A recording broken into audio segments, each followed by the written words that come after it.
contrary to what many believe, trend lines do actually work, but only if you use them correctly. So in this video, I'm going to show you how I use trend lines when trading SMC to give me more confidence with my trades. So if you've been trading SMC and struggling, then this could be the missing piece. So my name is Justin Bennett, full-time trader and founder of Daily Price Action.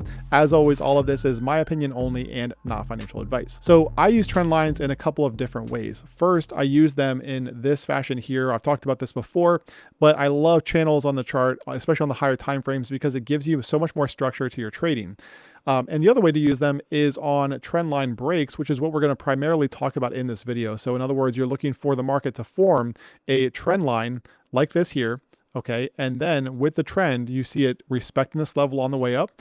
And then with the trend, it breaks down, and then that becomes your trigger for a potential short. Okay, so that's what we're going to cover in today's video, and this can be combined with SMC, but only if you do it the right way. And look, for most SMC traders, talking about anything diagonal on the chart, let's be honest, is kind of considered taboo, right? We're taught that with SMC, we only need horizontal levels. And yes, you can trade with nothing but horizontal levels. But my take on this is that if you can add trend lines, okay, whether that be a channel like this, because they're all diagonal levels, all this is here are just two trend lines that run parallel to each other. If you can add trend lines like this, or like what we just talked about, where you look for a break, and it adds more confidence to your trades and helps to improve your performance while using SMC as kind of your backbone, then why not do it, right? So that's kind of where I'm coming from, where if you do this correctly, then it can aid you in your trading. Now, here's where traders go wrong with trend lines, though, often is you get a downtrend like this that forms, okay? So here's our downtrend in the market, and what traders tend to do is they will start to draw, trend lines like this, right? Where they're cutting off a lot of candles. Or down here in this example, you get trend lines like this, where people start cutting off stuff like this up here, okay? So the whole point with trend lines, whether it be a channel on your chart or a trend line where you're looking for a break to either buy or sell, the key factor in both scenarios is that you want to have the market respecting the level, okay? Because the whole point here is that, let's think about it like this. If we're looking for the market in our early example, where we're looking for, let's say that this is a counter trend trade, or rather a trend that is counter to the overall trade. So you have the market doing something like this back here, right? And then all of a sudden you have it moving into this short-term uptrend. Well, if you have a trend line drawn across here and you don't draw it correctly, or the market is not respecting it as a trend line, then what confidence do you have that when the market breaks down, okay, that is going to be a valid short? And the answer is that you don't. So the key here is that you need to have the market respecting this level, which you can see here. If this were an actual candlestick chart, you can see that we are getting touches off of this level. Now, the other factor here is that you want as many touches as possible. The more points down here that we get of the market respecting this level, the more likely it is that once we get that break, we are going to get that liquidity cascade, so to speak, where the market just continues lower within this trend that we saw back here. Okay, so you want to see the market respecting it. In other words, you don't want to see this level here cutting off a bunch of candles. Wicks are fine. Okay, I want to be clear about that. Wicks are fine. You can have a wick protruding below this level, but you don't want to see candles, this level cutting through candles. And then the other point is, again, you want to see as many touches as possible, okay? Really, ideally, 2, but preferably 3 or even 4 or more. The more touches you have on that level, then the more confident you can be that once it breaks, it could be a continuation of the overall trend. Okay, now I also want to say too, that when we're looking at trend lines, at least for me, this does not replace anything in terms of the market structure. In other words, looking at the euro here, you can see that off of this low right down here, okay, we do have a new BOS down here. And in fact, we talked about this before, but the reason I'm not marking out this right here, okay, so in other words, off of this low, the BOS, and then the change of character, is that we talked about this before. This was essentially just inducement because you did have this open liquidity back here. You had that unmitigated imbalance back here. So this right here was not a change of character, and I made a video on this specifically in the past. So anyway, with regard to the euro here, you can see that we do have the breakdown here. This is our external high, and so far the market has been trending lower. So the point here is that anything diagonal, anything with a trend line or a channel, that does not replace what I do with market structure. Okay, so in terms of this here with our change of character, our BOSs, and all of that is going to essentially be my foundation for my trading. And then I just use trend lines, whether it be a channel or a trend line like off of these lows that we're going to talk about, something like this here to kind of help supplement my trading. Okay, and when this can be helpful too is when you get situations like this. Like if you're watching this video right now, you know about the war that's going on. Okay, and it's made trading a little bit difficult difficult up here, to say the least. So one thing that a trend line will do in this case is it gives you a little bit more flexibility with your trading, because if we drop down to a 15-minute time frame, the challenge here with the euro recently is this candle back here. So we had a lot of volatility here on this candle. And what you'll notice is that following this candle back here, so the one I'm referring to is this one with the high up here and the low down here. So the problem with this, or the challenge with this, I should say, is that even though we did get the market taking out this high, for the most part, you can see where all of this, since this time has just really been internal. Okay, so in this case back here, if we had the euro moving up here in a nice stair-step fashion, right, and then we had it giving us a change of character up here, then that would be a no-brainer short, right, according to my system. But instead, what we had here was this candle that basically engulfed all of this price action back here.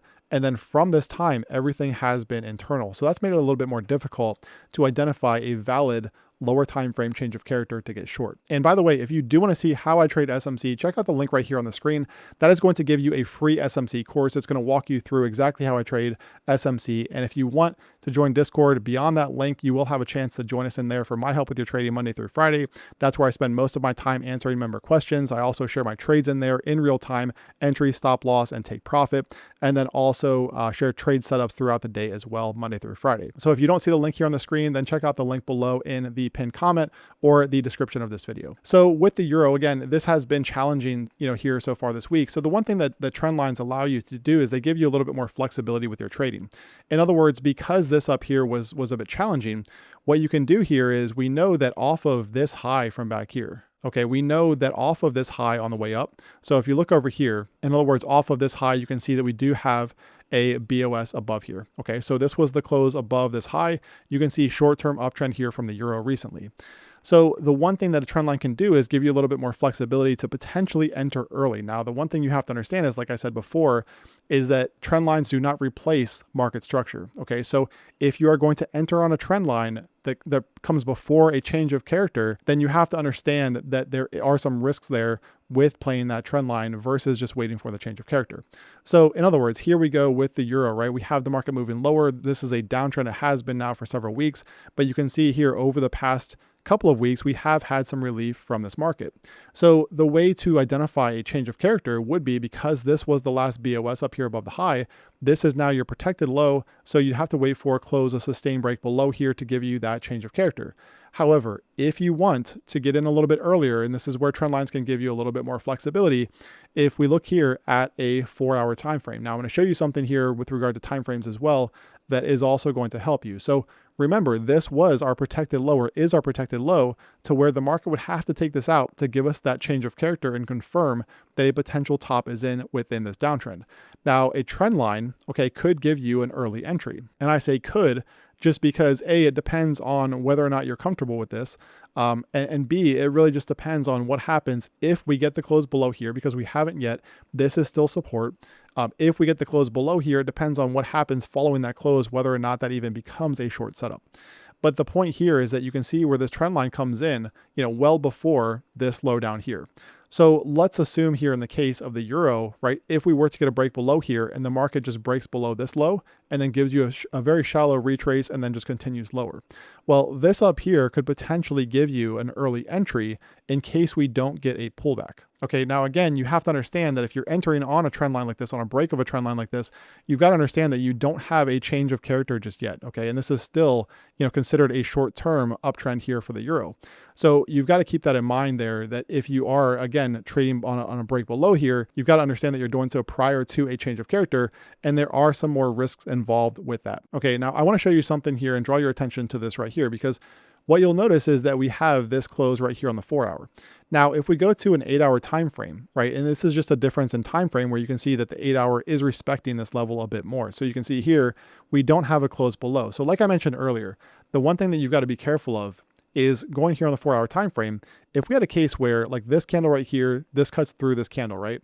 If we had a case where it was like that over here as well, then this would not be, in my opinion, a valid trend line, and something that's either wrong with your trend line or there just is no trend line here that's valid to play. Okay, however, here's a little trick that you can do too, and this is why I pay attention to the DXY, the US dollar index as well, because if we move over here to the DXY, what you'll notice here is that we have, a very similar chart, okay, the inverse of the euro basically, where we have the market moving within this channel here, higher highs and higher lows. We have a recent BOS back here.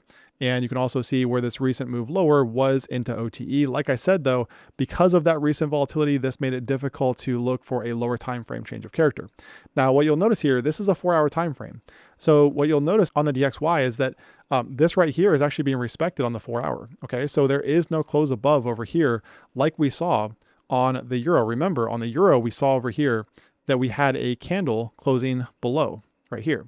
Now on the DXY, again, this is not the case. So one way to kind of circumvent this or play this would be to wait for the DXY to give you a 4-hour close above, look for a retest, down here in this region on a retest of this area, right? So you get the close above here, the confirmation of the market breaking out, then you get long on the retest. But again, you've got to be a little bit careful with this because you are entering before a valid change of character takes place on the hourly time frame. Okay, so this is just a way to get in early. But as you can see here, looking at an 8-hour time frame, what you'll notice is that this has basically just been relief here from the euro within an established downtrend, right? So we have the change of character that occurred back here. We've talked about all of this in real time, and we talk about it all, throughout the day, every single day in Discord as well, which is only available for VIP members. But basically, you have the market giving you this relief from the low down here, from the low of this channel.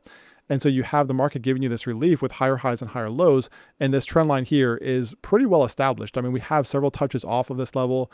So that gives me some good confidence that if we were to get a close below, then that could be it for buyers. Okay, in other words, you get the close below here, right? And then you get the market retesting this area, and then that's it right there for the continuation. Now, like everything else, there is no guarantee that if you get a close below here, okay, there's no guarantee that this becomes resistance and the market does move lower. Okay, we don't know that. There are no guarantees in trading.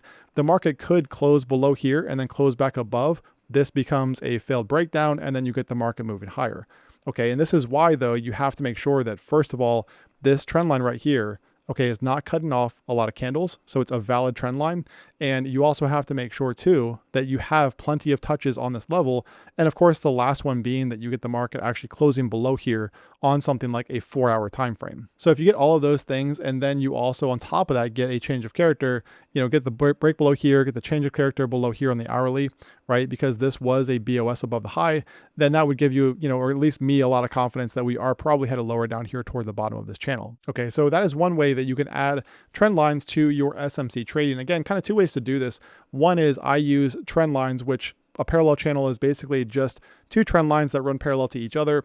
I use this to add some structure to my trading. You can see here off of the highs over the past really couple of months, we've had this really nice channel that's developed, making trading almost effortless, really. If you get the move up here toward the top of the channel, then you're looking for that low time frame change of character. If you get the move down here toward the bottom of this channel, there's a good chance of a bounce. So if you're short, that could be a good place to take profit. And then the other way I use trend lines is based on like this right here, right? Within this relief rally here off of the lows, you can see where if we do get the break below here, although there are no guarantees ever, if we get a close below here, a confirmed break below, then there's a decent chance that we do get that continuation lower. And this is helpful in the case where you get a change of character and the market doesn't look back, okay, and just continues lower. Because if you're getting in here on the break, then you've already got some exposure here and you're less stressed about, will I get the retracement following that change of character? But for now, in this example with the EURUSD, I want to stress that the market is technically still above here. We have no bearish change of character on this chart or the hourly time frame. And right now the market is still holding on to this trend line as well. So there really is no short, if you're watching this here in real time, there is no short here yet. But I do think, again, a break below here and then that change of character could give a lot more confidence to the idea that this downtrend is going to continue. That's it for today's video. If it helped, be sure to subscribe to the channel. Also check out this link right here. That's going to give you that free SMC strategy that I use to trade full time. Beyond that, you will have a chance to join us in Discord to see my trades in real time, entry, stop loss, and take profit. I also share trade setups and answer member questions throughout the day, Monday through Friday. So until next time, trade well. I will talk to you again tomorrow.